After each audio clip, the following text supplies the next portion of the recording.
জীবনে কোনোদিন কোনো মেয়ের সম্মানের সাথে খেলবো না, কোনো মেয়ের ইমোশনের সাথে খেলবো না। ডোন্ট, খেলবো না তো খেলবো না। জীবনে কোনোদিন কোনো সিনিয়রদের থেকে শিখেছি, তাকে কোনোদিন তার মুখের ওপরে কথা বলবো না, অপমান করবো না, তার থেকে বড় নিজেকে ভাববো না, অহংকারকে নিজের ভেতরে আসতে দেবো না। ডোন্ট, যাই হয়ে যাবে।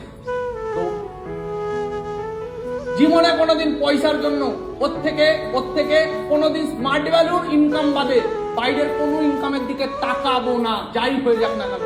ফিউচার হলে হবে, না হলে না হবে, যা করবো স্মার্ট, পুরো ফোকাস করবো না।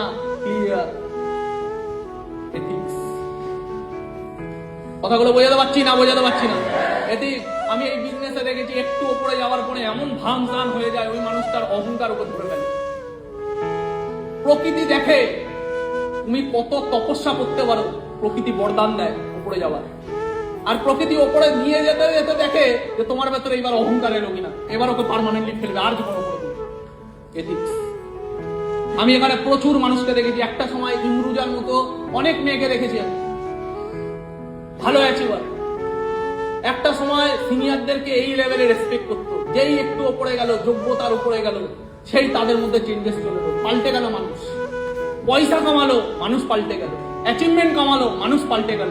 গাড়ি কামালো, মানুষ পাল্টে গেল। আরে মানুষই থাকলি না তুই আর পয়সা কামিয়ে কি করবি?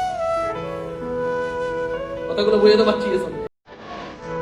আরে একটা ভিডিও দেখা, খুব সুন্দর ভিডিও, মাঠবাড়ি তো রিলেট করা। मांगो मनोवांछित वरदान मांगो।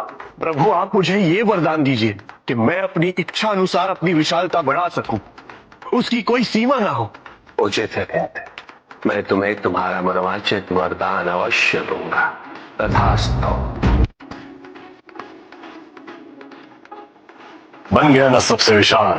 हाँ, विशाल तो अवश्य, किंतु सबसे विशाल कहना उचित होगा या नहीं, ये तो मुझसे अधिक विशाल कौन है इस पृथ्वी पर? सब कहते हैं कि महादेव से विशाल कुछ भी नहीं है। उचित कहते हैं आप देवर्षि, मैंने तो इस पर विचार ही नहीं किया। मुझे सबसे बड़ा होना है, महादेव से भी विशाल।